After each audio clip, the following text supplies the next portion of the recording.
அனைவருக்கும் அன்பு வணக்கம். தி வீக்லி பஞ்ச் இந்த நிகழ்ச்சியில் மீண்டும் உங்களை சந்திப்பதில் மிக்க மகிழ்ச்சி நண்பர்களே.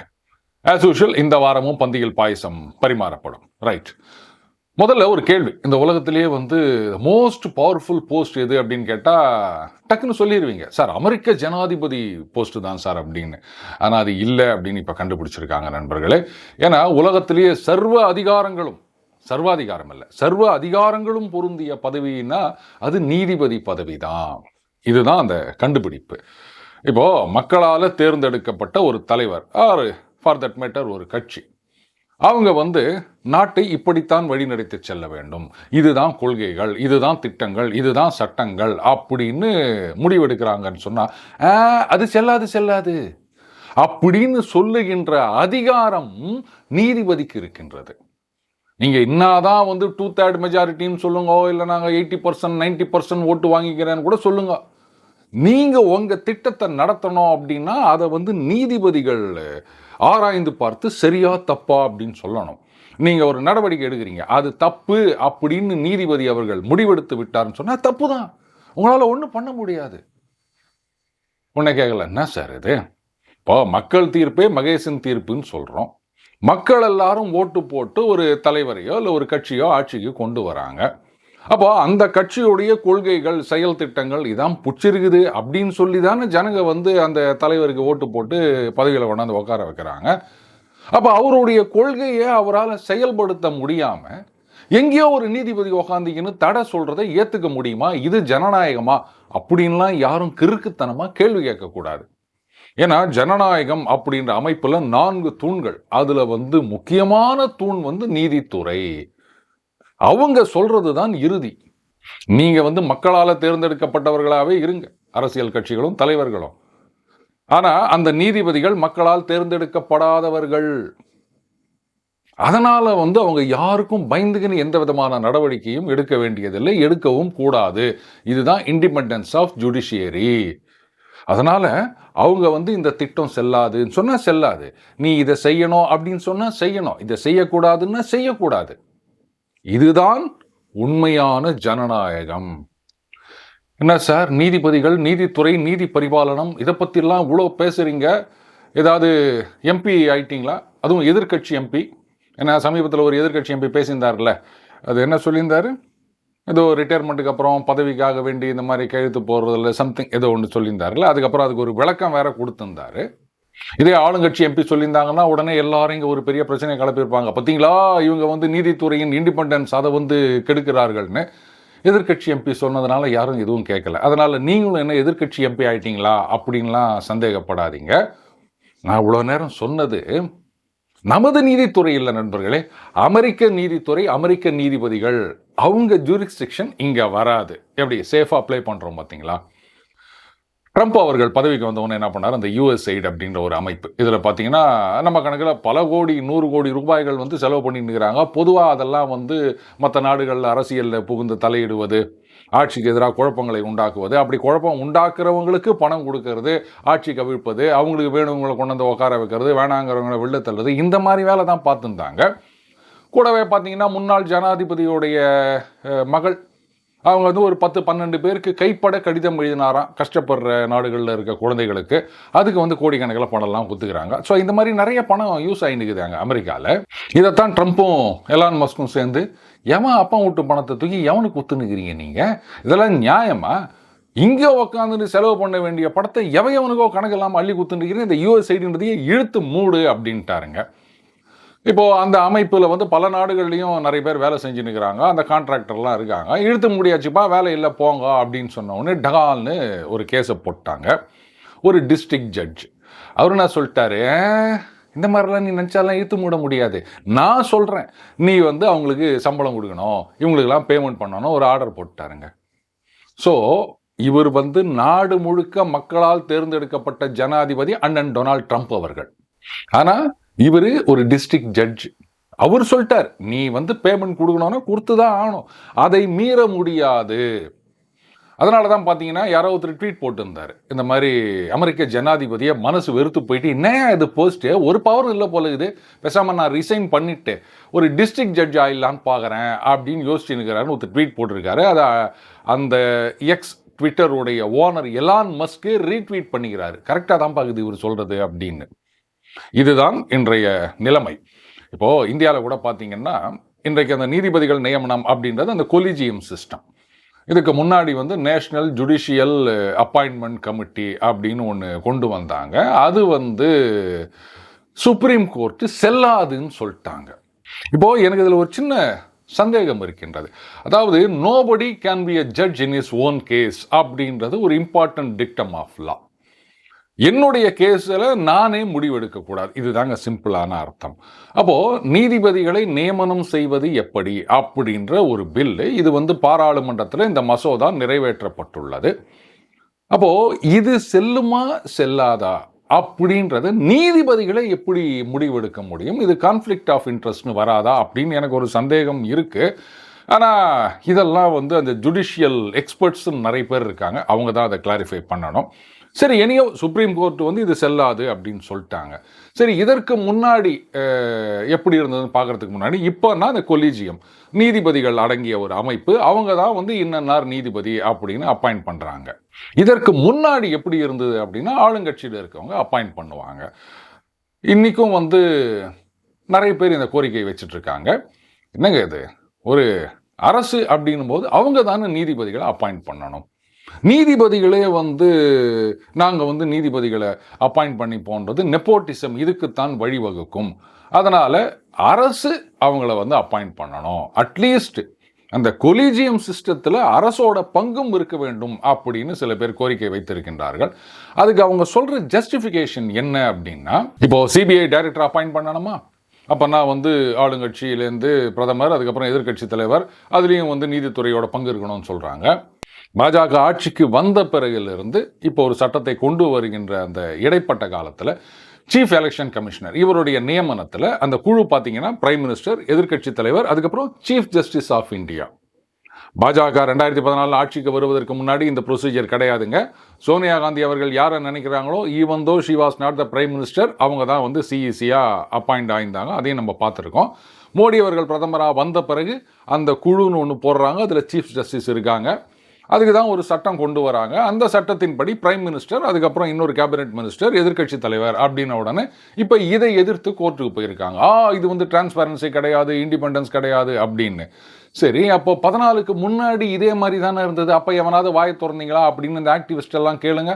ஒருத்தனும் கேட்கவும் மாட்டானுங்க, கேட்டாலும் அவங்க பதிலும் சொல்ல மாட்டானுங்க, அது வேற விஷயம். அப்போது அரசு, மக்களால் தேர்ந்தெடுக்கப்பட்ட அரசு எந்த ஒரு அதிகாரியை நியமிக்கணும் அப்படின்னாலும் அதில் வந்து சீஃப் ஜஸ்டிஸ் இருக்கணும் அப்படின்னு எதிர்பார்க்கும் போது, அப்போ அந்த நீதிபதிகளை நியமிக்கும் இடத்துல அரசுடைய பங்கு ஏன் இருக்கக்கூடாது? இதுதான் அவங்களுடைய ஜஸ்டிஃபிகேஷன். நியாயம் தானே? இப்போது பிரதமர், எதிர்க்கட்சி தலைவர், சீஃப் ஜஸ்டிஸ் இந்த குழு அப்படின்னு சொல்லும்போது, இன்னாண்ட பக்கம் நீதிபதிகள் நியமனத்தில் ஆளுங்கட்சியும் கிடையாது, எதிர்க்கட்சியும் கிடையாது, ஒன்லி நீதிபதிகள் மட்டும்தான். அவங்களே அடுத்த நீதிபதிகள் யாருன்றதை செலக்ட் பண்ணணும் அப்படின்னா இது எப்படி அலோவ் பண்ண முடியும்? இதுதான் வந்து அந்த ஆர்கியூமெண்ட். இப்போ நேராக அமெரிக்காவுக்கு போங்க. இந்த யூஎஸ் சைடு இதுக்கான பணத்தை நிறுத்தினது, சம்பளம் கொடுக்க மாட்டேன்னு சொன்னது, இதெல்லாம் தவறு அப்படின்னு சொன்னார் இல்லையா? அந்த ஜட்ஜு டெமோக்ராட்டிக் பார்ட்டியால் நியமிக்கப்பட்டவர். இப்போ அரசு நியமனம் செய்கின்றார்கள் நீதிபதிகளை அப்படின்னும் போது, அப்போ அவங்க எந்த மாதிரியான நபர்களை நீதிபதிகளாக நியமிப்பார்கள் அப்படின்றது அமெரிக்காவில் நமக்கு தெரியுது இல்லையா? இன்னைக்கு ஆளுங்கட்சியாக ரிப்பப்ளிகன் பார்ட்டி இருக்கலாம், ஆனால் கொள்கை என்ன அப்படின்ற முடிவெடுக்கும் இடத்தில் இருப்பவர்கள் டெமோக்ராட்டிக் கட்சியினால் நியமிக்கப்பட்ட நீதிபதிகள். ஸோ மக்களுடைய ஓட்டை வாங்கி ட்ரம்ப் பதவிக்கு வந்து பிரயோஜனம் இல்லை. அங்கே எதிர்க்கட்சியால் நியமிக்கப்பட்ட நீதிபதி அவர் எல்லாத்துக்கும் முட்டுக்கட்டை போடுவார்ன்றது புரியுது இல்லையா? இதனால தான் வந்து ஆளுங்கட்சி நீதிபதிகளை நியமிப்பது அப்படின்றத வந்து நான் ஆதரிப்பதில்லை. இதில் இவ்வளோ சிக்கல் இருக்குது. அது மட்டும் இல்லை, அதுக்கப்புறம் பின்னாடி யாராவது வருவாங்க, அவங்க வந்துட்டு இவங்கெல்லாம் நீதிபதிகளாக இருக்கின்றார்கள்னு சொன்னால் அதுக்கு காரணம் டேஷ் அப்படின்னு சொல்லுவாங்க. ஆனால் அதுக்கு எந்த நடவடிக்கையும் எடுத்த மாதிரி தெரியல. அந்த மாதிரி பேச்செல்லாம் வரக்கூடாது. அட்லீஸ்ட் அதுக்காகவாது இந்த கட்சி அது வந்து அவங்க மட்டுமே நியமிப்பது அப்படின்றத ஏற்றுக்க முடியாது. இதுக்கு முன்னாடி அப்படி தான் இருந்ததுங்க. அதாவது இந்திரா காந்தி அம்மையார் ஆட்சி காலத்தில் நீதிபதிகள் சீஃப் ஜஸ்டிஸ் யாரு அப்படின்னு முடிவு பண்ணுவதே ஆட்சி தான். இன்றைக்கு உச்ச நீதிமன்றத்தில் இருக்காரு சீஃப் ஜஸ்டிஸ், இவருடைய உறவினர் இதுக்கு முன்னாடி வந்து இந்திரா காந்தி அவர்கள் ஆட்சி காலத்தில் அவர் சுப்ரீம் கோர்ட்டில் நீதிபதியாக இருந்தார். அந்த சீனியாரிட்டி படி அவர் தான் சீஃப் ஜஸ்டிஸாக வந்திருக்க வேண்டியது. ஆனால் ஆட்சிக்கு எதிரான ஒரு வழக்கில் வந்து எல்லாரும் அது சரி, அரசாங்கம் செய்தது சரி அப்படின்னு சொல்லும்போது இவர் மட்டும் டிசென்டிங் ஜட்ஜ்மெண்ட் கொடுத்தார். அந்த ஒரே காரணத்துக்காக he was overlooked by Indira Gandhi அம்மையார். அவரை விட்டுட்டு அவருக்கு கீழே இருந்த ஒரு ஜூனியரை சீஃப் ஜஸ்டிஸாக நியமனம் செய்தார்கள். அதுக்கப்புறமா அவர் வந்து ரிசைன் பண்ணிட்டு வந்துட்டார். இதெல்லாம் வரலாறு. ஸோ அரசியல் கட்சிகள் மட்டுமே நீதிபதிகளை நியமிப்பது அப்படின்னா அதில் இந்த சிக்கல் இருக்குது. அதையும் நம்ம கவனத்தில் எடுத்துக்கணும். அமெரிக்காவில் வந்து நீதிபதிகளை கட்சிகள் நியமிக்கின்றன, இந்தியாவில் வந்து அந்த கொலிஜியம் சிஸ்டம் நியமிக்கின்றது. இதுதான் மிகப்பெரிய வித்தியாசமாக நான் பார்க்குறேன். இப்போது சமீபத்தில் பார்த்தீங்கன்னா ஒரு டெல்லி ஹைகோர்ட் நீதிபதி அவர்கள் வீட்டில் வந்து அப்படியே எரிந்த நிலையில் கட்டுக்கட்டாக பணம், அதுக்கப்புறம் நிறைய பணம்லாம் இருந்தது அப்படின்னு சொல்கிறாங்க. நிறைய செய்திகள் தான் வந்திருக்கு. அது எவ்வளோ பணம் அப்படின்னு தெரியல. ஏங்க பாதி எரிஞ்சு போச்சு போல இருக்கு, அதெல்லாம் எப்படி கணக்கு போட முடியும்? அதெல்லாம் நீங்கள் கேட்குறதெல்லாம் தப்பு. இப்போ இதில் வந்து எவ்வளோ பணம் கைப்பற்றப்பட்டது, இந்த உண்மைகள்லாம் தெரியணும் அப்படின்னு சொல்லியிருக்காங்க. அதுக்கு வந்து உள்துறை அமைச்சர் அமித்ஷா அவர்கள் கரெக்டாக பதில் கொடுத்துருக்காரு. ஏன் எஃப்ஐஆர் போடல அப்படின்னா, சீஃப் ஜஸ்டிஸ் ஆஃப் இந்தியா அவருடைய அனுமதி இல்லாமல் எஃப்ஐஆர் போட முடியாது. எஃப்ஐஆர் போடலைன்னா நாங்கள் எதையுமே சீஸ் பண்ண முடியாது. கரெக்டாக சொல்லிடுறாரு பாருங்க. அப்போ அங்கே எஃப்ஐஆர் போடணும்னாலே முதல்ல பர்மிஷன் வேணும். எஃப்ஐஆருக்கு பர்மிஷன் வரல அப்படின்னும் போது அந்த பணத்தை இவங்க அப்படியே தூக்கிட்டு வந்துட முடியுமா? எதுவாக இருந்தாலும் ஒரு எஃப்ஐஆர் வேணும்ல. அதனால தான் காவல்துறை வந்து கரெக்டாக தான் நடந்திருக்காங்க. ஏன்னா சட்டம் அந்த மாதிரி இருக்குது, நடைமுறை அந்த மாதிரி இருக்குது. என்ன பண்ணுறது? இந்த வழக்கை வந்து எஃப்ஐஆர் ரெஜிஸ்டர் பண்ணணும் அப்படின்னு கோர்ட்டுக்கு போயிருக்காங்க. அது சுப்ரீம் கோர்ட்டில் என்ன சொல்லிட்டாங்க, இல்லை இன்ஹவுஸ் என்கொயரி நடக்கின்றது, நாங்கள் வந்து விசாரணை நடத்தி கொண்டிருக்கின்றோம், அதில் வந்து முடிவு வந்த பிறகு எஃப்ஐஆர் ரெஜிஸ்டர் பண்ணுறதா இல்லையா பார்க்கலாம் அப்படின்னு சொல்லியிருக்காங்க. இப்போது கேள்வி என்னென்னா, அன்றைக்கே நம்ம பார்த்தோம் இம்பீச்மெண்ட், இது வந்து அரசுக்கு ரெக்கமெண்ட் பண்ணலாம், இல்லை அந்த நீதிபதியை வந்து ராஜினாமா செய்ய சொல்லலாம் அப்படின்னு. அந்த நீதிபதி தரப்பிலிருந்து ஒரு ஸ்டேட்மெண்ட் வந்ததாக நம்ம பார்த்தோம். அதில் அவர் என்ன சொல்லியிருக்காரு, அந்த ரூம் வந்து எல்லாரும் வந்து போகிற ஒரு ரூமு, நாங்கள் அந்த பணத்தெல்லாம் வைக்கவே இல்லை, அந்த பணத்துக்கும் எங்களுக்கும் சம்மந்தமே இல்லை அப்படின்னு சொல்லிட்டாருங்க. இப்போது இது அந்த இன்ஹவுஸ் என்கொயரி நடக்கணும். அதுக்கப்புறம் ஒருவேளை அவர் மேலே ஒரு வழக்கே போடுறாங்கன்னு கூட வச்சுப்போமே, எவ்வளோ நாள் ஆகும் எனக்கு தெரியல. அந்த நீதிபதிகளே நியமிக்கின்றார்கள். ஆனால் நியமிக்கின்ற நீதிபதிகளுக்கு அவர்கள் அந்த பதவியிலிருந்து நீக்குவதற்கு அதிகாரம் கிடையாது. அப்போ எங்கே போனோமா, சென்ட்ரல் கவர்மெண்ட் கிட்ட சொல்லணுமா, இது மாதிரி அவரை நீங்கள் இம்பீச் பண்ணுங்க அப்படின்னு. ஏற்கனவே நம்ம பார்த்தோம் ஜஸ்டிஸ் ராமசாமி அப்படின்னு ஒருத்தர், அதான் நினைக்கிறேன் பேர், அவருக்கு எதிராக இந்த மாதிரி இம்பீச்மெண்ட் மோஷன் கொண்டு வரணும், அவர் மீது ஏகப்பட்ட புகார்கள் அப்படி இப்படின்னும் போது காங்கிரஸ் கட்சி அதுக்கு ஒத்துக்கலை. ஸோ இம்பீச்மெண்ட் மோஷனை வந்து கேரி அவுட் பண்ண முடியல. அப்போ அதே மாதிரி இவங்க வந்து ரைட்டுங்க, ஏதோ வந்து தப்பு நடந்திருக்கு, அதனால் வந்து இந்த ஜஸ்டிஸ் வர்மா, நாங்கள் வந்து அவரை பதவியிலிருந்து நீக்க முடியாது, அதனால் வந்து அரசாங்கம் தான் இம்பீச்மெண்ட் மோஷன் கொண்டு வரணும் பார்லிமெண்ட்டில் அப்படின்னு ஒரு வேளை இந்த கொலீஜியம் சிஸ்டம் கேட்டுக்கிறாங்கன்னா, வழக்கம் போல் ஒரு சில கட்சிகள் இங்கே வந்து இல்லை நாங்கள் இதுக்கு ஒத்துக்க மாட்டோம் அப்படின்னு சொன்னால் அப்போ என்ன பண்ண முடியும்? இப்போ அந்த நீதிபதியை வந்து அலகாபாத் ஹைகோர்ட்டுக்கு மாற்றிருக்காங்க.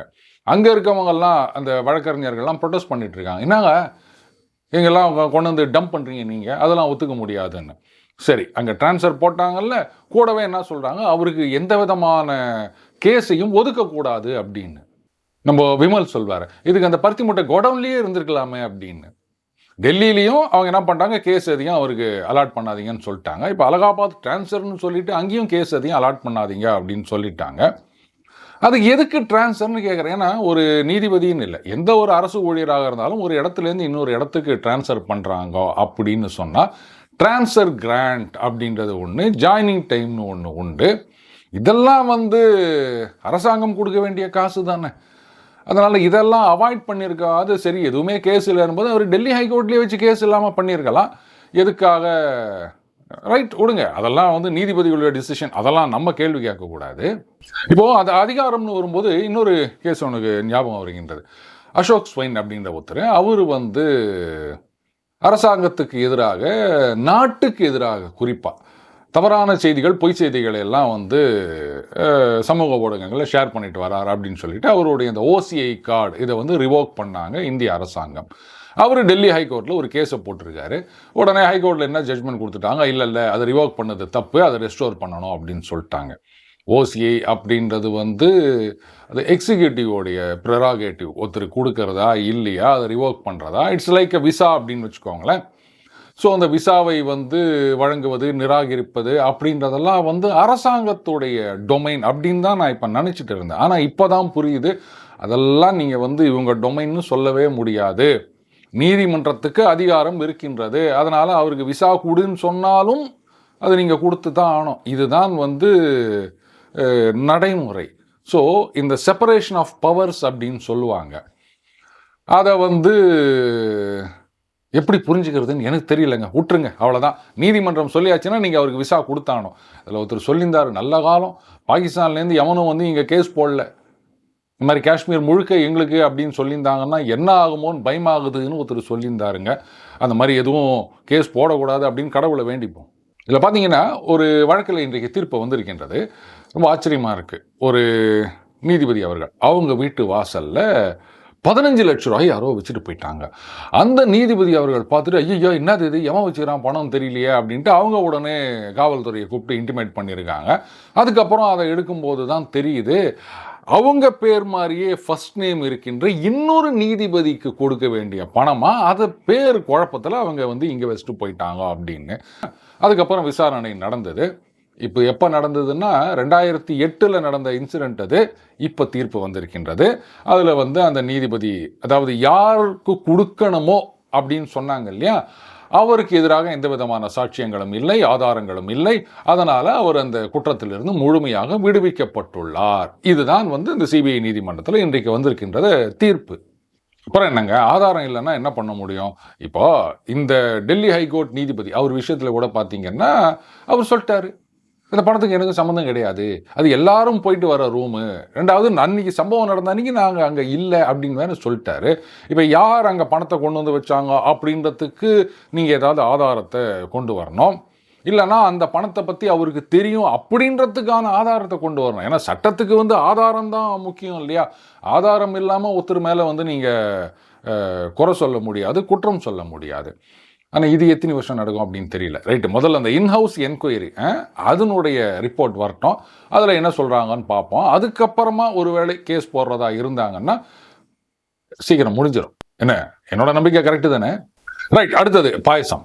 அண்ணன் ராகுல் காந்தி அவர்கள் சொல்லியிருக்காரு, இன்னைக்கு பேங்கிங் சிஸ்டம் இந்த மாதிரி இருக்குது அப்படின்னா அதுக்கு காரணம் குரோனி கேபிட்டலிசம் அப்படின்னு சொல்லியிருக்காரு. அவர் சொன்னது கரெக்டு. ஆனால் குரோனி கேபிட்டலிசம் ப்ராக்டிஸ்டு டியூரிங் அவருடைய கட்சி ஆட்சியின் போது அதை அவர் மறந்துட்டார் அப்படின்னு நினைக்கிறேன். திருப்பி அம்பானி அதானி அப்படின்னு சொல்லி நிற்கிறாருங்க. சரி, அம்பானியோ அதானியோ இன்னைக்கு வந்து பேங்க்குகளில் இத்தனை கோடி கடன் வாங்கி ஏமாத்திட்டாங்க அப்படின்னு சொல்ல முடியுமா? அவங்க கடன் வாங்கி திருப்பி கொடுக்கல இந்த வங்கிகளில் அப்படின்னு அவரால் சொல்ல முடியுமா? இல்லை மோடி அவர்கள் ஆட்சி காலத்தில் வந்து இந்தந்த கம்பெனிகள், அதாவது மோடி அவர்களுக்கு நண்பர்கள்னு அவர் சொல்கிறவங்க, அதுதான் குரோனின்றதில் வரும், அவங்களுக்கு பணம் கொடுத்துக்கிறாங்க, அந்த பணமெல்லாம் நான் பெர்ஃபார்மிங் அசெட் ஆகிவிட்டது அப்படின்னு அவரால் சொல்ல முடியுமா? இன்னைக்கு வந்து திருப்பி விஜய் மல்லையா, நிரவ் மோடி இப்படி தான் சொல்லியிருக்கிறாங்க. இவங்களுக்கெல்லாம் பணம் கொடுத்தது யாருடைய ஆட்சி காலத்தில், எப்படி அத்தனை 1000 கோடிகள் கொடுக்கப்பட்டது, இதுக்கு யாராவது பதில் சொல்லுவாங்களா? அதுவும் நிரவ் மோடி விஷயத்தில் அந்த லெட்டர் ஆஃப் கிரெடிட்னு சொல்லுவாங்க, வயலேட்டிங் ஆல் த ரூல்ஸ். அந்த போஸ்ட்டில் இருக்க வேண்டியவர் வந்து 6 மாதமும் என்னன்னு நினைக்கிறேன், அது வந்து மாற்றிட்டே இருப்பாங்க. ஏன்னா ஒரே ஒருத்தர் அங்கே கண்டினியூ ஆகக்கூடாதுன்னு. ஆனால் மேலிடத்து ப்ரெஷர், அங்கே இருந்தவர் மட்டும் நாட்கணக்கில் இல்லை, மாத கணக்கில், வருடக்கணக்கில் அதே போஸ்ட்டில் இருந்தார். அதனால தான் இந்த மாதிரியான ஃப்ராடு வேலைகள் நிரவ் மோடியால் செய்ய முடிந்தது. அப்போ அந்த ப்ரெஷர் எங்கேருந்து வந்தது? பாஜகவுடைய பிரச்சனை என்னன்னா, இந்த மாதிரி முக்கியமான விஷயங்களை இவங்க தோண்டி எடுத்து வெளில ரிலீஸ் பண்ணாங்கன்னு சொன்னால் யாரும் கேள்வி கேட்க மாட்டாங்க. அதை இப்போ அண்ணன் ராகுல் காந்தி அவர்கள் மாதிரி இஷ்டத்துக்கு பேசிட்டு இருக்க மாட்டாங்க. இதெல்லாம் செய்ய மாட்டாங்க அவங்க. இது மக்களாக தேடி துருவி, இன்னும் மக்களுக்கு என்ன வேறு வேலையே கிடையாதா? ஆளுங்கட்சி மேலே குறை சொல்கிறாங்க அப்படின்னா ஏன்னா எல்லாரும் போய் உட்காந்து இதில் உண்மை என்ன அப்படின்னு தேடி பார்த்துட்டு இருப்பாங்களா? ஆளுங்கட்சி தானே வந்து இதில் என்ன உண்மை அப்படின்னு மக்களுக்கு தெரியப்படுத்தணும். அதெல்லாம் இல்லை. அது வந்து கட்சிக்காரங்க இருக்காங்க, இல்லை ஆதரவாளர்கள் இருக்காங்க, அனுதாபிகள் இருக்காங்க, அவங்க வந்து இந்த ஃபேக்ட் எல்லாம் செக் பண்ணி வெளில கொண்டு வருவாங்க அப்படின்னா அப்புறம் நீங்களே உட்காந்து எம்பி மந்திரி அப்படின்னு சலுகைகளை அனுபவிச்சுட்டு போங்க, அங்கே மற்றவன் கஷ்டப்பட்டுன்னு இதெல்லாம் பண்ணிட்டு இருக்கட்டும். இது அப்படியே போயிடாதுங்க. புரியல பாஜகவுக்கு. ஏன்னு கேட்டிங்கன்னா, இப்போ அரவிந்த் கெஜ்ரிவால் வாயை திறந்தா பொய் பொய் பொய் பொய். ஆனால் எத்தனை வருஷம் அந்த பொய்யால மக்களை ஏமாத்திட்டு வந்தார். பத்திரிகையாளர்கள், ஊடகவியலாளர்கள் அப்படின்னு சொல்லிக்கிறவங்கெல்லாம் அரவிந்த் கெஜ்ரிவாலுக்கு பல்லக்கு தூக்கினாங்களா இல்லையா? அரவிந்த் கெஜ்ரிவாலுடைய கட்சி ஜெயிச்சு மறுபடியும் ஆட்சிக்கு வருகின்றது அப்படின்னு சொன்ன உடனே ராஜீவ் சர்தேசாய் அந்த லைவா போயிட்டு இருக்க நிகழ்ச்சியில் டான்ஸ் ஆடலை, ஆனந்த கூத்தாடலை, அசிங்கமா இல்லை இதெல்லாம். இவங்கெல்லாம் வந்து பத்திரிகையாளர்கள்னு சொல்லிக்கிறாங்க. அதே மாதிரி தான் இங்கே ஒத்துரு நமது முதல்வர்னு சொன்னால் அதில் ஒன்றும் தப்பு கிடையாதுங்க. ஏன்னா நீங்கள் ஓட்டு போட்டாலும் போடாட்டாலும் பிடிச்சாலும் பிடிக்காட்டாலும் அவர் தான் நமக்கு சிஎம், இவர் தான் நமக்கு பிஎம். இது வந்து யாரும் மாற்ற முடியாது. ஆனால் நமது கழகம், நமது கட்சி அப்படின்னு ஒருத்தர் பேசுகிறாரு, எழுதுறாரு அப்படின்னு சொன்னால் அப்புறம் அவரை கட்சிக்காரர்னு சொல்லாமல் வேற என்னன்னு சொல்ல முடியும்? அப்போ ஒரு கட்சி சார்ந்தவர்கள் இது என்னுடைய கட்சின்னு ஐடென்டிஃபை பண்ணிக்கிறவங்க, இவங்களை வந்து நீங்கள் பத்திரிகையாளர், ஊடகவியலாளர், போதாக்குறைக்கு அரசியல் விமர்சகர், அரசியல் ஆய்வாளர், வெக்கமா இல்லை இதெல்லாம் சொல்லிக்கிறதுக்கு? இன்னைக்கு ஊடகங்கள் இப்படித்தான் இருக்கின்றது. ஸோ இத்தனை நாள் அரவிந்த் கெஜ்ரிவால் அவர்கள் பொய் சொல்லி ஏமாத்திட்டு வந்தார் அப்படின்னா மக்கள்லாம் வந்து முட்டாள் இல்லை. அவர் சொன்ன பொய்யெல்லாம் நம்பலை. But they wanted to believe it. அவங்களுக்கு அது அந்த நேரத்தில் கன்வீனியன்ட்டாக இருந்தது. என்னப்பா பொய் தான், அதுக்கு என்ன? இதுதான் வந்து நம்ம ஆர்கியூமெண்ட்டாக சொல்ல முடியும். எப்போ அது மாறிச்சு அப்படின்னு கேட்டிங்கன்னா, அந்த ஷீஷ் மஹால், அதுக்கப்புறம் அந்த யமுனையில் விஷத்தை கலக்கிட்டாங்க அப்படின்னது, அதெல்லாம் வந்து அந்த டிப்பிங் பாயிண்ட்னு சொல்லுவாங்க. அதனால தான் ஒட்டு மொத்தமாக ஒன்றும் இல்லாமல் போயிடுச்சு. ஸோ அது வர வரைக்கும் அவர் என்ன பொய் சொன்னாலும் மக்கள் வந்து அதை கண்டோன் பண்ணிட்டு என்னப்போ அப்படின்னு தான் இருந்தாங்க. இன்னைக்கு ராகுல் காந்தி அவர்கள் பேசுறத வந்து ஏராளமான பேர் அக்செப்ட் பண்ணிக்கிறாங்க அப்படின்னு சொன்னால் அதை உண்மை நினைச்சு அவங்க ஏற்றுக்கல. அவர் எதையோ பேசுறாரு, அதில் உண்மை இருக்காதுன்னு இருந்தாலும் எங்களுக்கு பாஜகவை பிடிக்கல, அதனால இவர் என்ன சொன்னாலும் நம்புவோம், இப்படித்தான் இருக்காங்க. அப்போ அந்த பாஜகவை பிடிக்கல அப்படின்னு சொல்றவங்க ஏன் பிடிக்கல அப்படின்றத பாஜக ஆராய்ச்சி பண்ணணுமா வேணாமா? அதெல்லாம் நாங்கள் பண்ண மாட்டோம், இவர் என்ன ஒன்றா சொல்லிட்டே இருப்பார் அப்படின்னா. அரவிந்த் கெஜ்ரிவால் விஷயத்தில் அந்த பொய்யை மக்கள் ஏற்றுக்கொண்டிருந்தார்கள். அதே மாதிரி பாஜக விஷயத்தில் உண்மை எது அப்படின்னு பெருவாரியான மக்கள் இப்போ ஏற்றுக்கொண்டிருக்கின்றார்கள். அந்த ஒரு டிப்பிங் பாயிண்ட்னு ஏதாவது ஒன்று வந்ததுன்னா அதுக்கப்புறம் உண்மையும் தூக்கி போட்டுருவாங்க. இதை பாஜக ரியலைஸ் பண்ணி ஆக வேண்டிய கட்டாயம். பண்ணுவாங்களா அப்படின்லாம் எனக்கு தெரியல. இதுக்கு இன்னொரு உதாரணம் சொல்லணும்னா, சமீபத்தில் இந்த ஃபினான்ஸ் பில்லில் இந்த பென்ஷனை பற்றின ஒரு விஷயம் அதில் இருந்ததுங்க. அதாவது 1972 வரைக்கும் அப்படின்னு என்னவோ நிறைய போட்டிருக்காங்க. அதுக்கப்புறம் இந்த பே கமிஷன் எஃபெக்ட் அப்படின்றது வந்து இம்ப்ளிமெண்டேஷனுக்கு பிறகு ரிட்டையர் ஆகிறவங்களுக்கு தான், அதுக்கு முன்னாடி இருக்கவங்களுக்கு கிடையாது அப்படின்ற சில விஷயங்கள்லாம் இருக்குது. இது வந்த உடனே பார்த்தீங்கன்னா கடன் இனி தான் வந்து இந்த வதந்தி பரவுவதுன்றது ரொம்ப குயிக்காச்சு.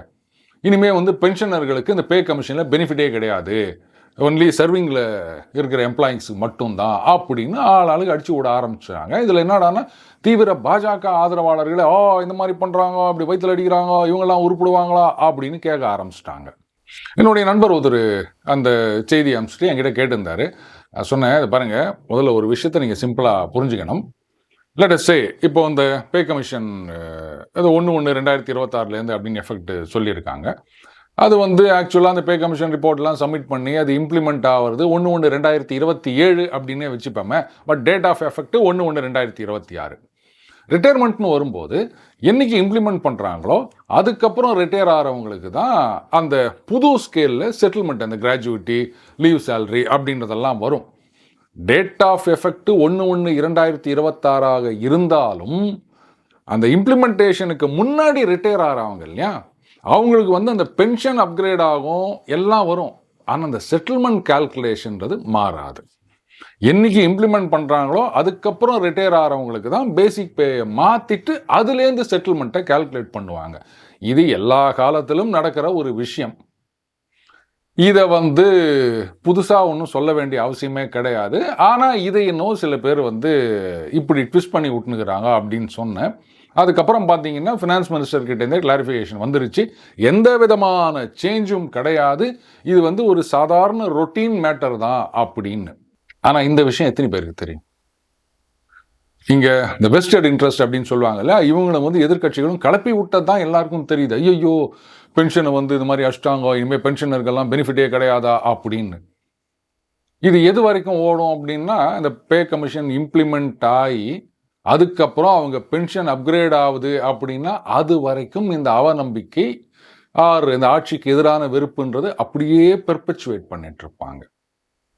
இதுக்கெல்லாம் எப்படி இடம் கொடுத்துட்டு இருக்காங்க பாஜகன்னு எனக்கு சுத்தமாக புரியல. இந்த மாதிரி தவறான செய்திகள் யார் யாரெல்லாம் பரப்புறாங்களோ அவங்களெல்லாம் கூப்பிட்டு, யார் சொன்னா அவங்களுக்கு இந்த மாதிரி, இதுக்கு என்ன அர்த்தம்னு தெரியுமா அப்படின்னு 4 பேரை வந்து பொது வெளியில வச்சு எக்ஸ்போஸ் பண்ணாதானங்க ஜனங்களுக்கு நம்பிக்கை வரும். ஒரு பக்கம் இந்த மாதிரி தவறான செய்திகள் பரப்பப்பட்டு வருகின்றன, இன்னொரு பக்கம் பார்த்தீங்கன்னா தவறான நடவடிக்கைகள் ஓடினுக்குது.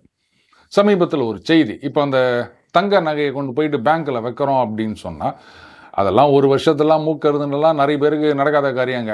என்ன பண்ணுவாங்க, அது முடியறதுக்கு முன்னாடி அந்த வட்டி என்னவோ அதை மட்டும் கட்டிவிட்டு அப்படியே ரினியூ பண்ணிட்டு வந்துடுறது அப்படின்னு. இப்போ புதுசாக என்ன ஒரு சட்டம் கொண்டு வந்துக்கிறாங்களா, அதெல்லாம் இல்லை. ஒரு வருஷம் அப்படின்னா கரெக்டாக அதை நீங்கள் மூட்டுட்டு ஒரு நாள் கழிச்சு அதுக்கப்புறம் வந்து நீங்கள் மறுபடியும் லோனை வச்சுக்காங்க அப்படின்னு சொன்னால் எத்தனை பேர் வீட்டில் அந்த மாதிரி காசு இருக்கும் மூட்டு கொண்டு வந்து வைக்கிறதுக்கு? இல்லைன்னா எங்கேயாவது கந்து வட்டிக்கு அதிக வட்டிக்கு தான் கடன் வாங்கிட்டு அதை எடுத்துகிட்டு மறுபடியும் மீட்கணும். இந்த அடகு நகை மீட்க விற்க வாங்க அப்படின்லாம் போடுறாங்களா, இப்போ அவங்களுக்குலாம் பயங்கர குஷால் ஆகிரும். இது இம்ப்ளிமெண்ட் ஆகிடுச்சா, எதுக்காக இந்த ஒரு சட்டத்தை கொண்டு வந்தாங்க யாருக்கும் தெரியாது. எதுக்கு இப்படி தேவையில்லாமல் பண்ணின்னுக்கிறாங்க? அப்போது ஒட்டு மொத்தமாக மக்கள் வந்து அரசாங்கத்துக்கு எதிராக திரும்புகிறார்கள். அதை பார்த்துன்னு சும்மா உக்காந்துன்னுக்கிறாங்க. இப்போ அந்த ஒரே ஒரு நாள் கழிச்சு நீ மறுபடியும் லோனை வச்சுக்கோன்றதுனால என்ன பெருசாக சாதிக்க போகிறாங்க அரசாங்கத்தில்? எனக்கு யாராவது எக்ஸ்பிளைன் பண்ணுங்க பார்க்கலாம். நான் நினைக்கிறேன் இன்றைக்கும் இந்த அதிகார வர்க்கத்தில் ஏராளமான பேர் இருக்காங்க போல இருக்குது. அவங்களுடைய மெயின் அப்ஜெக்டிவே ஜனங்க எப்படியாவது பாஜகவை கழுவி ஊற்றணும், அதுக்கு நம்ம என்னென்னலாம் ஐடியா பண்ண முடியும் அப்படின்னு ஓவர் டைம் போட்டு யோசிச்சுருப்பாங்க போல இருக்குது. அதனால தான் இந்த மாதிரிலாம் யாரோ ஐடியா கொடுத்துன்னுக்கிறாங்க போல இது. இதெல்லாம் ஒரு ஃபினான்ஸ் மினிஸ்டர் கவனிக்க மாட்டாங்களா? எதுக்கு இந்த மாதிரிலாம் கொண்டு வரீங்க? முதல்ல ஆர்பிஐயில் இந்த மாதிரி ஒரு ப்ரப்போசல் கொண்டு வந்தாங்கன்னா அவங்கள கூப்பிட்டு, என்னப்பா இப்போ என்ன அவசியம் இந்த மாதிரி ஒரு ப்ரப்போசலுக்கு, இதனால் என்ன சாதக பாதகம் எக்ஸ்பிளைன் பண்ணுங்க அப்படின்னு கேட்க வேணாமா? இந்த ஒரு நாள் வீட்டில் வச்சுட்டு மறுபடியும் கொண்டு போய் லோன் வைக்கிறதுனால என்ன வரப்போகுது, அப்படி இல்லைன்னா என்ன வரப்போகிறதில்ல, அதை எனக்கு சொல்லுங்கள். தேவையில்லாமல் எதுக்கு நீங்கள் உக்காந்துன்னு இது மாதிரி சீண்டி விட்டுனுக்கிறீங்க அப்படின்னு ஒரு ஃபினான்ஸ் மினிஸ்டர் கேட்கணுமா வேணாமா? அது சட்டம் எதுக்கு கொண்டு வந்தாங்க தெரியாது, எப்போலேருந்து இம்ப்ளிமெண்டேஷன் தெரியாது. ஆனால் இந்த மாதிரி செய்திகள் மட்டும் பரவி நிற்குது. எல்லாரும் உட்காந்து இப்போது பேட்டி கொடுக்க ஆரம்பிச்சிட்டாங்க. பொருளாதார புலிகள்லாம் வேற. நான் வந்து பொருளாதார வல்லுனர் அப்படி தான் சொல்லணும், வல்லுன்னு விடுறதுனால. வல்லுனர் கிடையாது அப்படின்னு சொல்லிக்கிறவங்கள இந்த மாதிரி பொருளாதாரத்தை பற்றி நிறைய சொல்லின்னுக்கிறாங்க. அப்போ டோட்டல் டேமேஜ் அப்படின்னு தான் நடந்துன்னுக்குது. இப்படியே போய் நின்றாங்க அப்படின்னு சொன்னால் சரி விடுங்க, நான் எதுவும் சொல்கிறதுக்கு இல்லை. மீண்டும் அடுத்த பதில் சந்திப்போம். வணக்கம்.